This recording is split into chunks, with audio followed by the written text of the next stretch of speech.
Good afternoon, and thank you for tuning in again as we try to get you ready for the Diamondbacks broadcast. The D-backs yesterday had a big victory at Cincinnati. The Reds fresh off a sweep of the Cardinals, but couldn't keep up with Wade Miley and the D-backs. Arizona won 5-3 to take the first game of this series and pick up its first win since the All-Star break. Got to talk you into that one. Also have a little bit of information on the Phoenix Suns. One of us was horribly wrong about something. It was me. I'm big enough to admit it. Also, have a little bit of information and some news coming out of the immigration side of things here in our wonderful state of Arizona. But first, have a recap of what we had talked about a little bit last week, especially this movement, in Glendale on the west side of Phoenix to try and overturn a sales tax that was instituted by the city, primarily as part of an effort to try to maintain the coyotes in Glendale. The way that this works is Glendale has instituted a 0.77%, that was easy for me to say, of a sales tax to try to make up $20 million of a $35 million deficit and especially pay $17 million to the gentleman who's trying to buy the coyotes as part of an effort to convince them that they're going to be able to continue to pay the $15 million annually, or roughly $324 million over a 20-year period, that the Coyotes then charged the city of Glendale for maintaining Jobbing.com Arena. What has happened is there's been a movement that has been trying to repeal that thing. Essentially, there are two people, one of whom is Ken Jones, who is arguing that the city of Glendale, meaning the people who live in the city of Glendale, are really not that interested in keeping the coyotes in Glendale. In fact, you could go on to wonder who in Phoenix or Arizona, for that matter, is really that interested in keeping the coyotes in the state or the city, let alone Glendale, because, as we mentioned last week, the Phoenix Coyotes came in dead last in the NHL in attendance. 12,000 people going out there to watch these games. A couple of points here. First of all, just the raw basics of economics indicate that you could determine whether or not a city is that interested in something, for example, like hockey, because people would be racing out there to go take part in it. They would want to go be part of these hockey games. Nobody is. And it makes perfect sense. Those of us who are curious back in the mid-'90s when Jerry Colangelo was doing so much work to try to get a hockey team here, when, last time we checked, this is the desert, dude. Who wants to come out here and watch hockey? Well, the argument was there are so many people from the north that they would want to come out here and watch the hockey. Of course, the people from the north who love the hockey usually already have a team that they're affiliated with, but that made too much sense. Colangelo was able to get the Coyotes down here, and eventually they were able to snooker Glendale into building them that arena and charging them $15 million to play in it.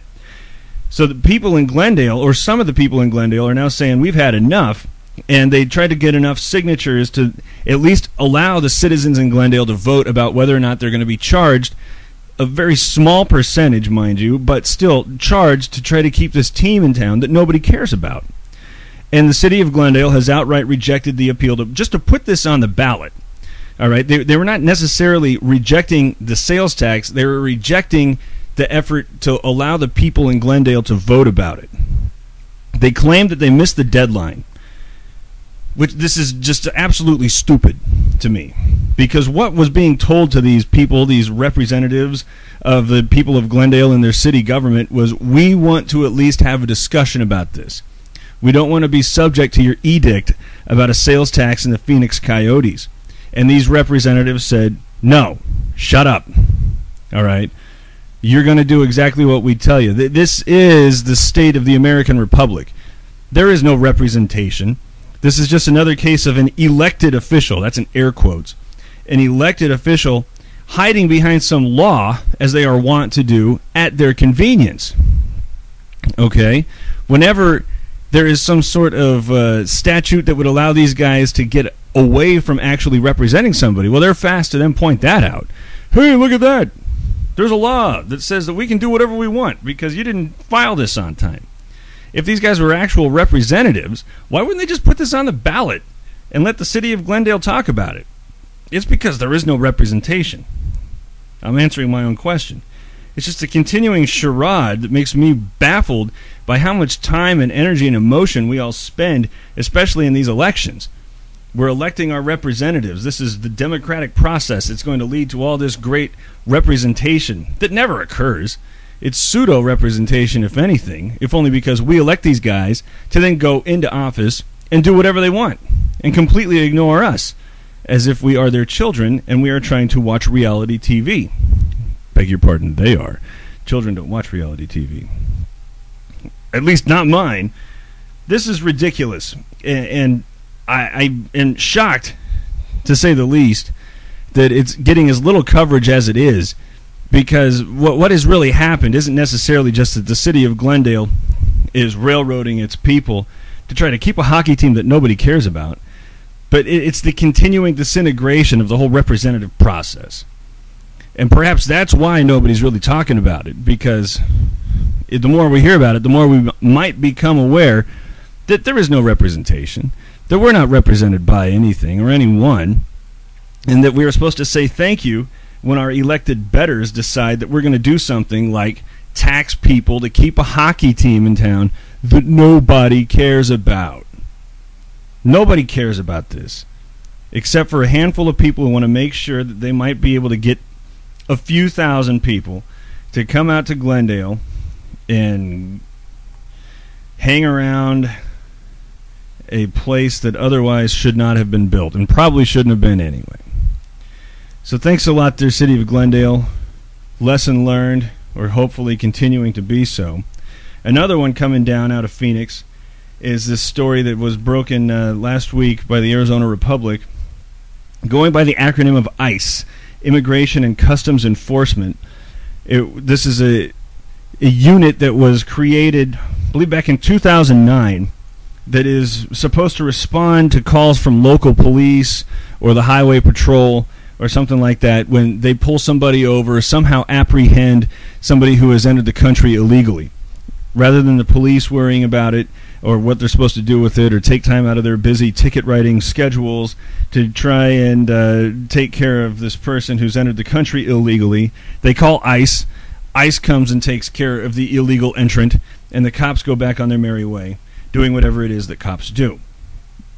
They announced in June that ICE is going to begin concentrating on the most dangerous and illegal immigrants, rather than forever going to pick up people who have come across the border because they're looking for, some sort of seasonal work or whatever. ICE isn't going to necessarily worry about those guys.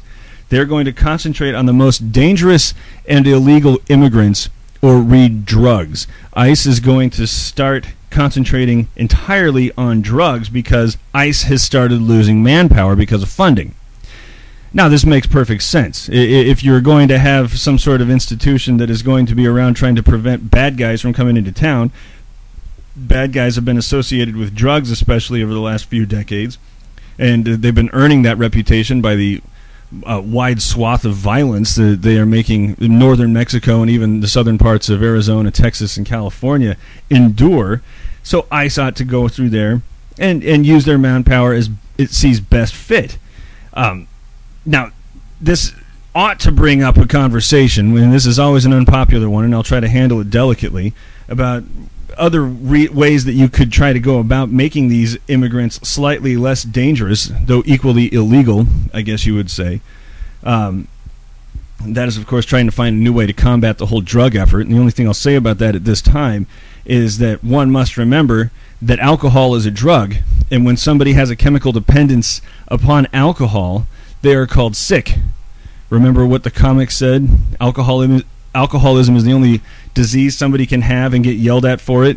Hank, you have alcoholism. You can't go up to somebody and say, Hank, you have lupus, right? Remember that guy? Mitch Hedberg is who that guy was. The point I'm trying to make is alcoholism is a disease, but when somebody has a chemical dependence upon drugs, they are a criminal. Why is one drug different than the other one? Or one drug's different than the other one? You know what I'm saying? We'll just leave that hanging out there so we can come back and talk about it ad nauseum in the future. But as they worry, ICE, that they are merely hamstringing themselves by failing to come through and help all these other local law enforcement officers when they come across these different illegal entrants. The concern that I have, it was something that was illustrated by a story that Alex Jones, that can be heard right here at 106.7, had put on his website InfoWars last week, that talked about how small tactical munitions are being placed on some of these very small unmanned drones. This, of course, right now is being developed for the Marines. They're going to, hopefully, they say, have these things available to use in 2 years. And what these are 25-pound, I believe these drones can be outfitted with two 25-pound laser and GPS-guided missiles that they can then fly around and blow up, I guess, smaller things, or maybe be a little bit more secret about blowing things up with a smaller drone.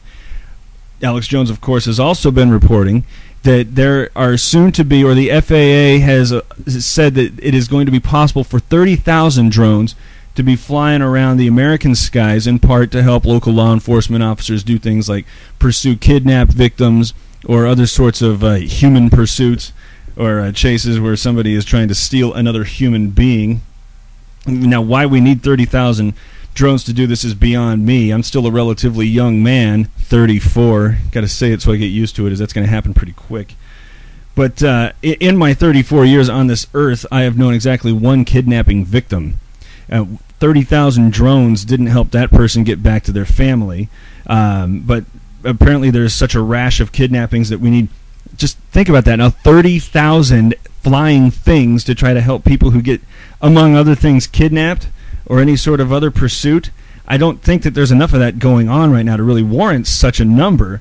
But furthermore, as this is coming from somebody who spent a year and a half living on the Mexican border and seeing how we pursue the whole drug thing down there, I'm telling you, it is just a matter of time when these drones that are being used right now to help surveil all these drug guys are going to be armed, especially now that we have Raytheon developing such simple things as 25-pound laser GPS-guided missiles. And the reason I have concern about that is because sometimes the lasers and the GPS don't necessarily guide as well as one would intend them to do. And the thing that we have seen as we have prosecuted the war on drugs, when something goes horribly wrong, like when an innocent person's house is barged into by the SWAT team, as it happened a couple summers ago in Tucson when a Marine was home from his job at the mine, was going to go get some sleep. Next thing he knows, his wife comes and says that there's dudes outside with guns, and he went and grabbed his gun to try to meet what he didn't, or who he didn't know. He didn't know it was the cops, and that they had just kind of got the wrong house. And when they kick his door down and see somebody there holding an AR-15, they opened up and shot him to death. Remember that? And it wasn't like, hey, Pima County didn't come out and say, we got the wrong guy, boy, is our face red. They said, oh, what you doing?